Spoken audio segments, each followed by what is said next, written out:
বহুমুখী প্রতিভার অধিকারী ভারতের শ্রেষ্ঠ সঙ্গীত পরিচালক সলিল চৌধুরীর জন্ম শতবর্ষ উদযাপনের অঙ্গ হিসাবে মালদায় হয়ে গেল সলিল সমারোহ নামক এক প্রতিযোগিতামূলক সাংস্কৃতিক অনুষ্ঠান। এই উপলক্ষে সলিল চৌধুরী জন্ম শতবর্ষ উদযাপন কমিটি মালদার পক্ষ থেকে গত ৪ঠা মে এবং ১১ই মে দুদিনব্যাপী সাংস্কৃতিক প্রতিযোগিতা ও অনুষ্ঠানের আয়োজন করা হয় মালদা শহরের রামকিঙ্কর বালিকা বিদ্যাশ্রমে।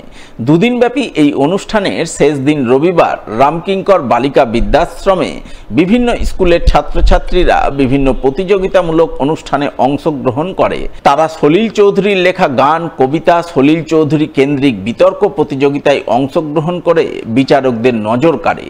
এই প্রসঙ্গে সলিল চৌধুরীর জন্ম শতবর্ষ উদযাপন কমিটি মালদার সলিল সমারোহ নামক অনুষ্ঠানের সভাপতি ত্রিদীপ সান্যাল জানান, সলিল চৌধুরী ছিলেন বহুমুখী প্রতিভার অধিকারী।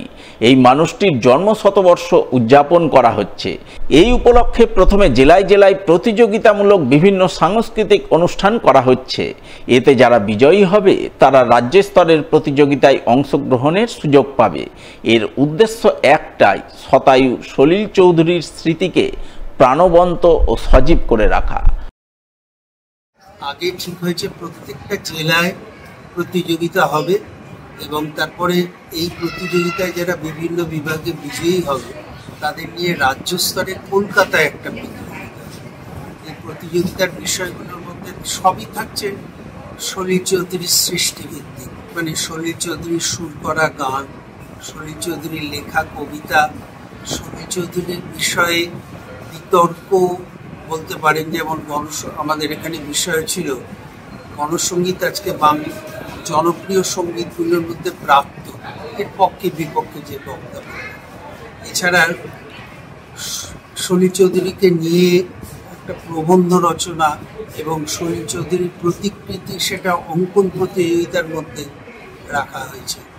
এইরকম নৃত্য, গীত, অঙ্কন, বিতর্ক ইত্যাদি নানা বিভাগ, আবৃত্তি, নানা বিভাগে ঢেলে সাজানো হয়েছে প্রতিযোগিতার বিভিন্ন বিষয়।